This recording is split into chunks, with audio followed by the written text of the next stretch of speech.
What's up, everyone? Welcome to RC Design Build. And in this video we are going to talk about shocks, not just these shocks but other shocks. But before we talk about shocks, I want to talk about who this person is that you get to see. And that won't be very long, but I'm going to include a picture right here. So in that picture, the lady sitting down, the older lady with the white hair, is my mother. And when I was 20, I'm adopted. My sister, who is to my mom's left-hand shoulder, we're both adopted. So that means that I kind of grew up with an older mom that created a lot of different things for me in my life. I've had a valid driver's license since I was 15. I don't think you can even do that anymore. And yeah, sorry, I'm a little quiet on this because it was kind of, that was a lot to remember, pulling up that picture and thinking about what I'm mentioning in this video. But basically, at the age of 20, I went off to college, we'll put it that way, and my mother went to a memory care facility.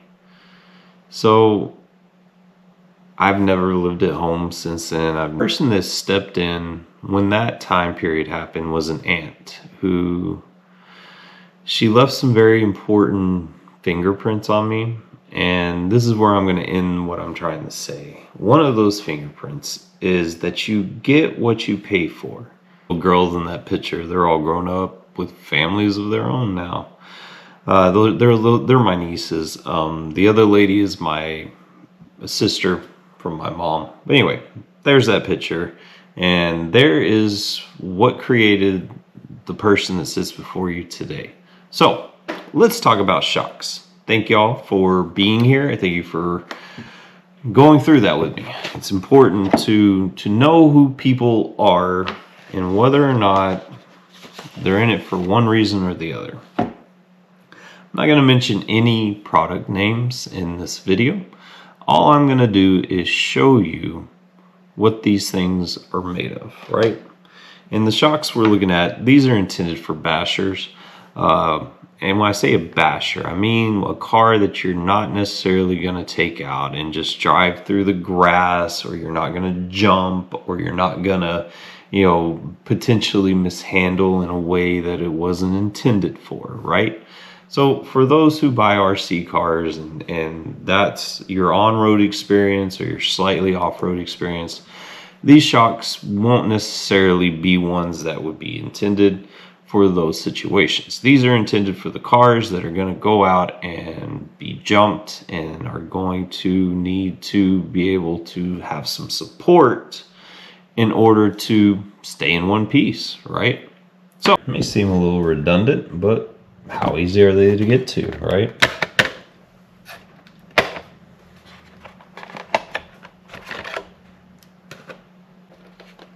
So I've actually made a less than 1 minute video on how to do this. And trust me, it takes just a little bit longer than that, obviously, to install this particular shock, because of the shock oil. Shock oil takes a second, and I just pretty much had condensed that video down in order to give people a step-by-step process on where that has to happen. 2 screws, one here, one here. Now have access to pull it out. And on here we have 2 screws as well. Screws as well. Now, is it just as easy? Do we have any shims in this? I hope not. Oh, we do. Alright, so holy cow, where'd the rest of it go? So, taking it apart, we can see here that the ball on these is designed to come out a little further. Let's look at our other shock. I didn't look that close at. I mean, it's in there. Don't really think it's coming out right now.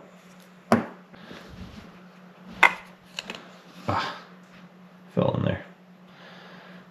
But where's the tin? It fell in there too. Oh my gosh. There we go. Right, here's our 3 different sets. We have this one, we have this one, and we have this one. And so here we have an old plastic. I mean, everything on this thing is plastic, right? The shock body is plastic. The spring, you can tell it's just made out of like a bed spring material, to say the least. That tin inside, you know, it's aluminum, I guess. It actually is bent too. I actually bent this one. Inside, right?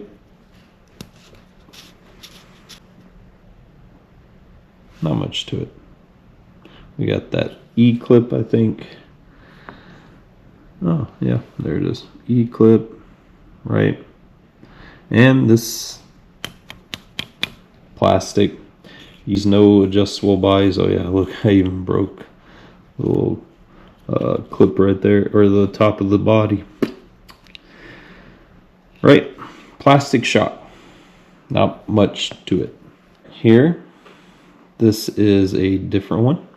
And some of the things to notate right away is that we have a screw right here. The spring itself is painted. Ooh, very springy. The spring is painted. It doesn't feel like a bed spring. It actually feels like it has a spring retention to it. We're threaded on the body, which means that this can be adjusted. Right? You turn this little thing and it'll adjust how tall or short the shock will compress. Inside, I'm not going to take this off because it's full of shock oil. I'm going to show you this one. So what we have here is the tin, and on this one I actually broke this particular one. This is why this is out, but you see it's threaded here. And actually on this side it's threaded as well. I just happened to break it at that thread right there. And so what it is this side threads into the bottom, and this side threads into the... Huh? This one's empty. Wow. Guess I'm glad I did this. All right, so wow. So if you look there, there's a nut on this one. That's what keeps the inside of that. Interesting. Why is that filled so dry?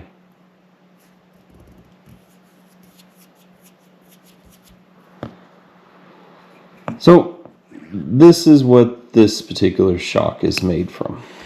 So let's take a look at our final shock here. And we do have a spring that went on its bottom retainer.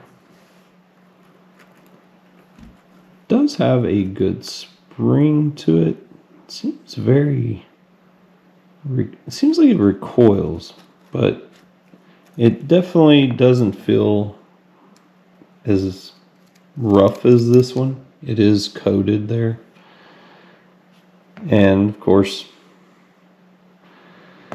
so we also have a threaded body.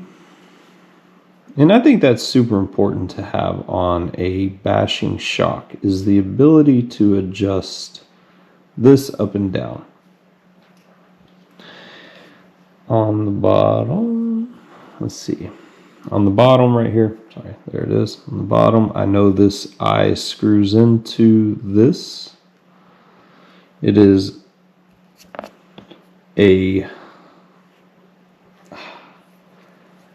we do have a bladder in there. Looks like it's pushed up, honestly. And let's see if I can poke out. Wait, this thing has shock oil in it from whenever I put it in there. Huh, no. Oh wow. It didn't break any clip, it just absolutely broke. This is the first time I've taken this apart. I actually had no idea what to expect. What in the world was that? Right, I mean, look at this shock, y'all. Look at how the hole, it's like, it's not even round. No wonder this thing like finally snapped. That's no longer even a round hole. So here is that E-clip.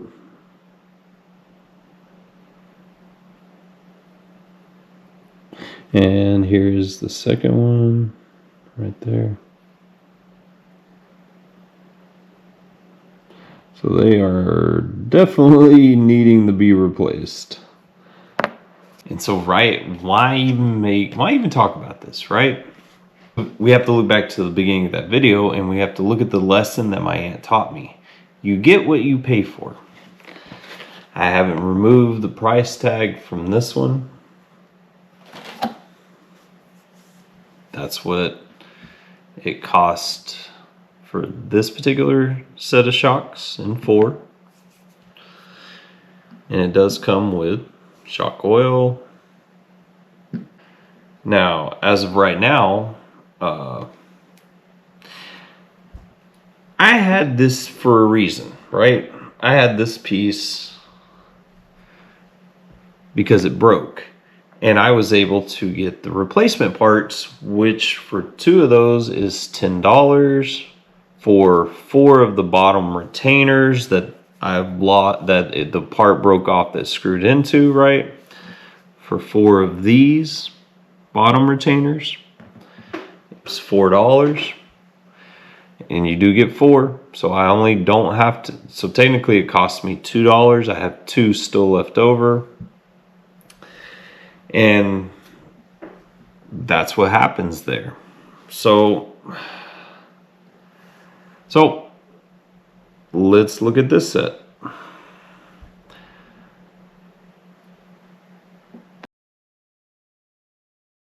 So right, that's the cost of those right now. They're on sale. You have to get that. You have to get a set of 4. That's the only way they come. There are no rebuild kits at this time available. But there is one other choice. So let's see that. Both of those have the same thing in common. They're using these E-clips. They're out performing with your RC, or if you're out performing with your RC, or as it stated in the comments, one of the most popular ones, if you're taking it to a skate park to destroy it.